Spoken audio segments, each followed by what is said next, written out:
In our last episode, we covered the history of Yonge Street, from its creation by John Graves Simcoe to its sale back to local government in 1867. This episode will focus on the last 150 years, and because this podcast is called Muddy York, we'll be focusing on the portion of Yonge Street within the modern city of Toronto. We'll talk about how Yonge Street became the city's main shopping street, how streetcars and urban development moved north, and how the Yonge Street Strip was left to decay before a massive shopping mall helped kickstart a recovery. I'm Grayson Miller. And I'm Adam Weiser. This is Muddy York.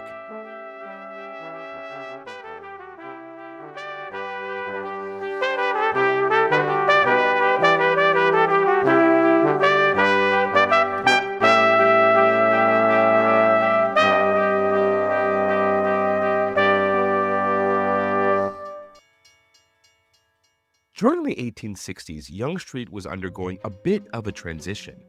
It had originally been built to move people to and from Lake Simcoe, but the Northern Railway ran parallel to Yonge and it could now serve this purpose. It was also much easier to transport farm produce by train than by horse-drawn cart. Instead, Yonge Street was starting to become the commercial street that we know today. Traditionally, King Street had been Toronto's main shopping road. That's where the rich people went to shop for luxuries like cashmere and lamb's wool hosiery, eider-down comfortables, skirts, and cozies. I wasn't actually sure what an eider-down was at first, but rest assured, it's very expensive. Beginning in the 1840s, Yonge Street had become the home for dry goods stores. These merchants, who always seemed to be Scottish, sold fabrics, hardware, food, or anything else that shoppers would buy. And is that why the logo for Canadian Tire on the money is a Scottish guy? Is that why? Very possibly that the founder was Scottish. I wouldn't be at all surprised. Well, I don't know. Who knows? So these customers, they were looking for something fancy. They were looking for something affordable. One shopkeeper named McDonald came up with this little jingle. Will you call at McDonald's if only to try from his well-sorted stock? How cheap can you buy? Is that even the tune? I have no idea. No idea. I'm pretty sure it wasn't bad. It's probably simpler, more like, will you call at McDonald's if only to try from his well-sorted stock? How cheap can you buy? Nah, I think I like my version better. Yeah, hey, you're stepping on my toes here. Great thinks he can replace me. Two events during the 1860s would drive the growth of these businesses. One was the introduction of streetcars along Yonge Street, which made it the busiest north-south road in Toronto. The other was the American Civil War, which created a massive demand for Canadian goods to supply the Union Army. And if you weren't too scrupulous, the Confederate Army too. In the years that followed, two men would take advantage of these new economic conditions: Timothy Eaton and Robert Simpson. Ask your parents if you don't recognize those names. These men created two of the first department stores in Toronto and drew massive numbers of shoppers to Yonge Street, where they had their flagship stores. Of course, Yonge Street wasn't exclusively made up of thrifty Scottish shopkeepers. A business registry from 1876 shows that the Denneens at 80 Yonge Street had a haberdashery, which is a hat store, while the Bucklins at 180 were seed merchants. One could find a military tailor at 435, a wagon maker at 483, and livery stables at 621. Modern Yonge Street has a real lack of stables, don't you think? Yeah, it's quite a shame. Real business opportunity there for anyone who's looking for an opportunity. Wouldn't you say that's putting the cart before the horse? I absolutely can't resist a dad joke. Bars, restaurants, and hotels were another popular business. Generally speaking, the quality of the establishment declined as you headed north, with less food, shoddier rooms, and a whole lot more booze. Remember, Toronto's drinking water was less than sanitary, so alcohol was often safer to drink. Of course, that could lead to other problems. In 1884, the Yonge Street Arcade opened between Richmond and Adelaide, sometimes described as Toronto's first shopping mall.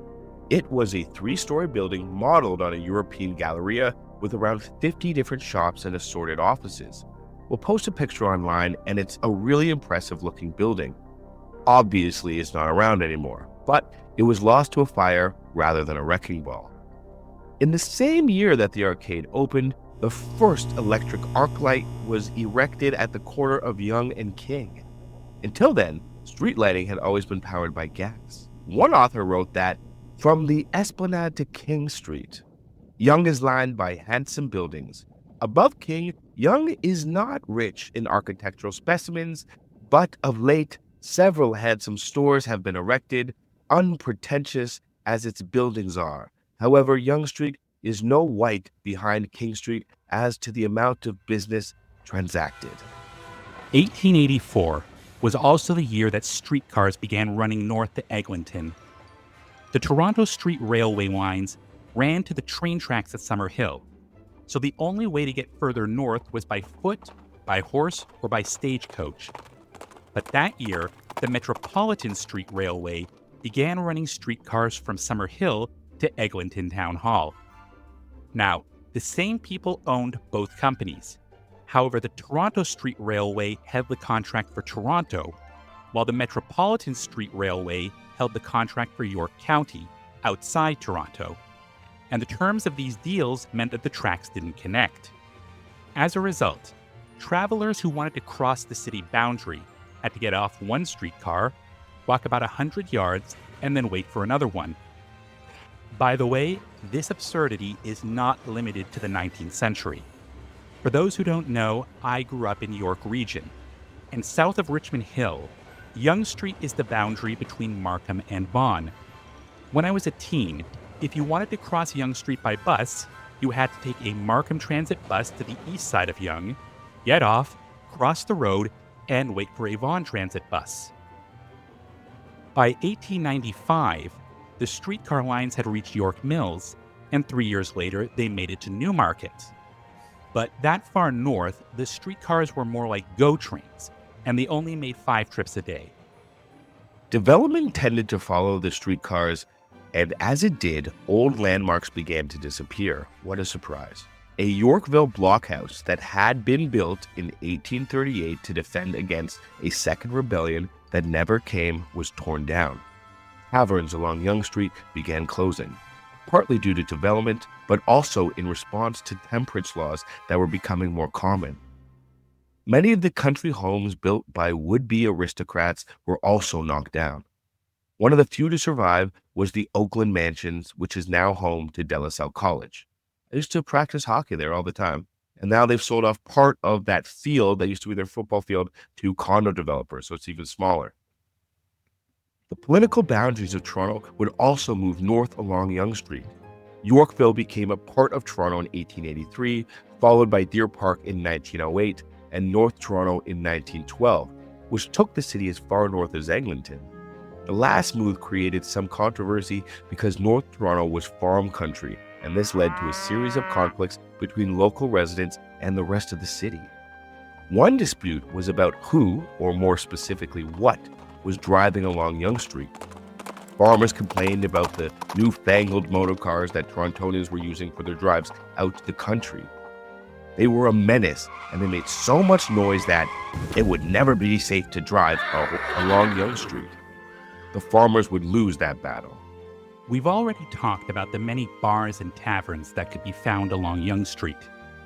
Prohibition was introduced during World War I, ostensibly to support the war effort, but mostly because alcohol was sinful. But as the Roaring Twenties arrived, many of these dens of iniquity would be replaced by theaters and cinemas, which were almost as immoral. The Pantages, the Elgin, and the Winter Garden theaters all date from this period.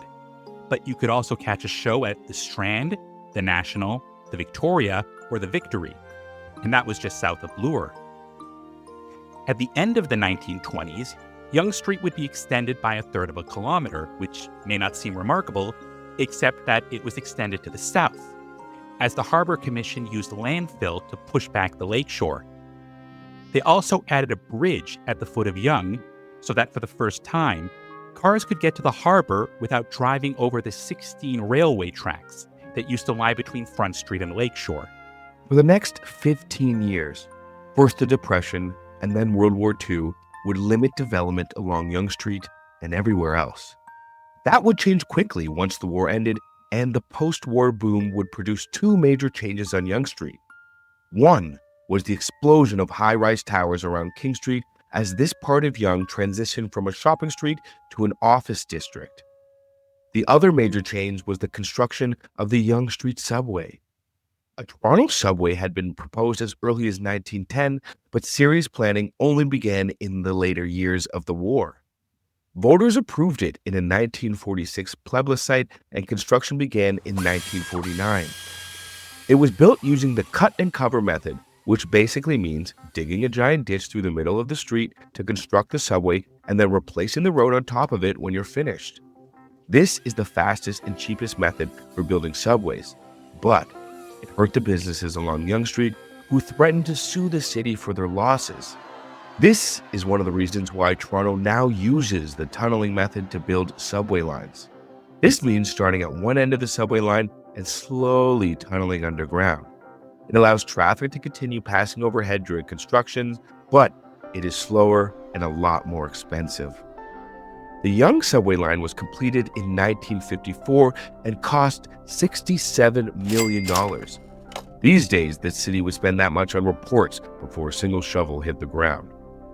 The line originally ran to Eglinton, which was still the northern boundary of the city. It would be extended to Finch in 1974, where it remains to this day. During the 50s, a new music scene would emerge along the Yonge Street Strip, as venues like Friar's Tavern, Le Coq d'Or, and the Edison Hotel became the place to see touring rock, blues, and country artists, as well as a place for local talent to develop.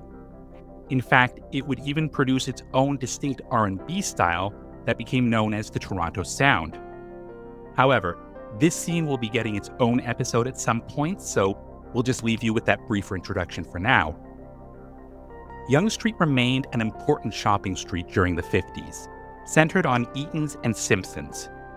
During this period, one survey of Metro homemakers estimated that 3/4 of their downtown spending went to one of these two department stores. However, this would change during the 60s, as people increasingly moved to the suburbs where they did their shopping at malls. These malls advertised themselves as a replacement for Yonge Street, with Yorkdale proclaiming that downtown has moved uptown, and bragging that it featured 70% of the best-known stores in the core area of Toronto. As losses mounted for downtown businesses, the city came up with a creative way to draw people to Yonge Street.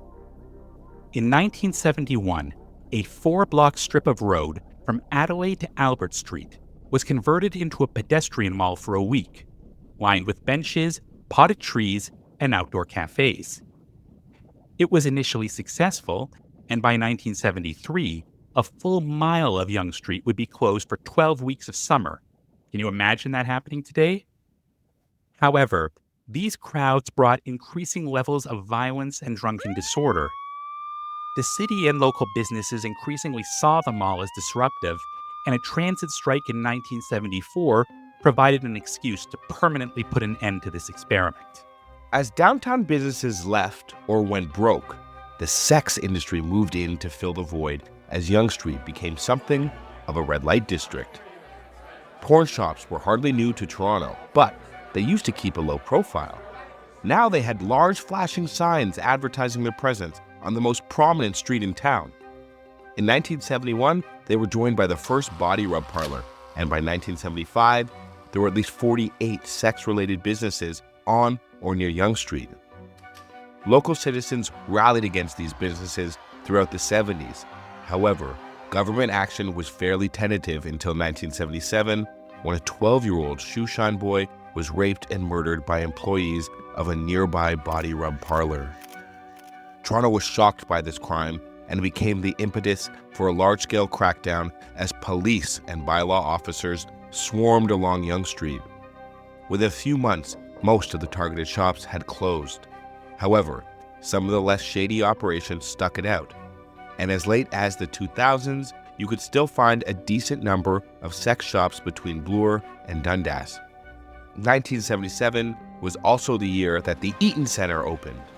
During construction, people were concerned that putting such a large mall on Yonge Street would pull people away from the rest of the strip. However, the opposite happened, as the Eaton Centre effectively doubled the number of stores in the area and brought more people downtown, especially from out of town. In fact, the number of people passing through Dundas Station more than doubled after the Eaton Centre opened. Some of these people would inevitably make their way to other parts of Yonge Street.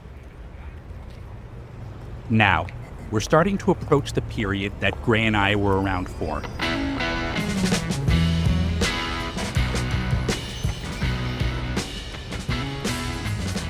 So how has Yonge Street changed over the last 40 years? The downtown strip has definitely become cleaner and more family-friendly. The sex shops and most of the shadier retail operations are gone. At the same time, some people complain that the strip has become more corporate and homogenous, that it's lost its distinctiveness and looks like a bunch of other locations. Further north, Yonge and Eglinton has become highly developed, and the Crosstown LRT will only make it busier. As for the North York section of Yonge Street, it has become far more densely populated, and that population stretches significantly further north. When I was younger, the shopping mall at Yonge and Steeles was called Town and Country, because Steeles was seen as the northern edge of urban development. So you had the town to the south and the country to the north. But they wound up changing that name during the 90s because it didn't make sense anymore. The two major additions to Yonge Street during this period were Mel-Lastman Square in 1989 and Dundas Square in 2002. The latter has made Yonge and Dundas into the busiest intersection in Toronto.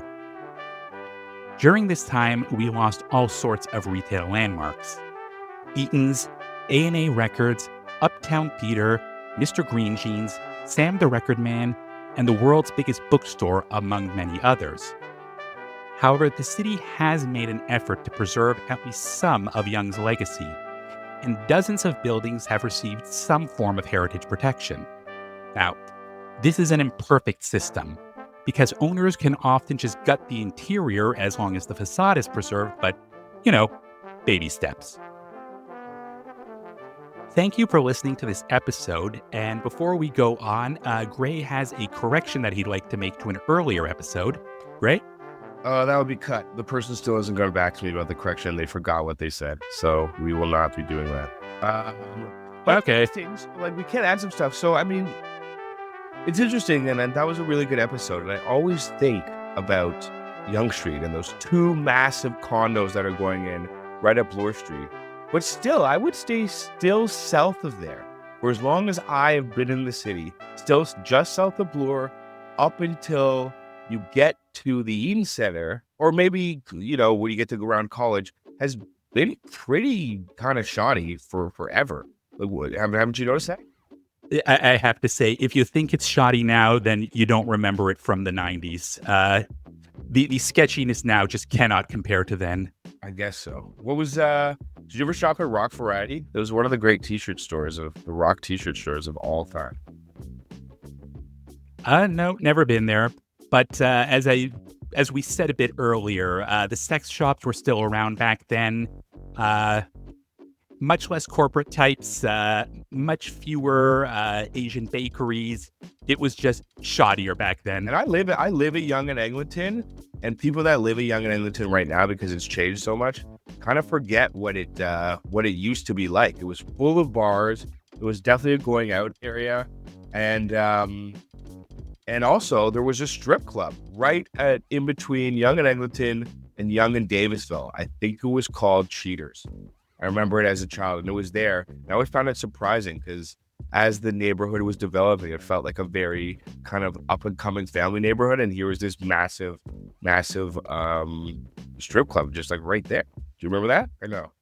No, I didn't go through Eglinton that often. My big memory was they had a hamburger place there that I really liked, but otherwise I didn't go through very often.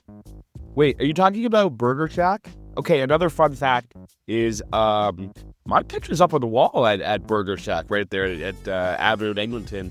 My hockey team, oh my gosh, in the year 2002 won the big time GTHL City Championship, and I'm immortalized on the walls of Burger Shack forever. The only black goalie on the entire wall. So if you're ever there, you can see me pretty easily. Even though the picture faded, I still stand out. Okay, guys, so that's the episode. Adam, where can they find us? Where can they find us? You can find us on email at muddy_york@outlook.com. We have feeds on Twitter at Toronto_history, Blue Sky at Muddy York, all one word, and Facebook at Muddy York History, again, all one word.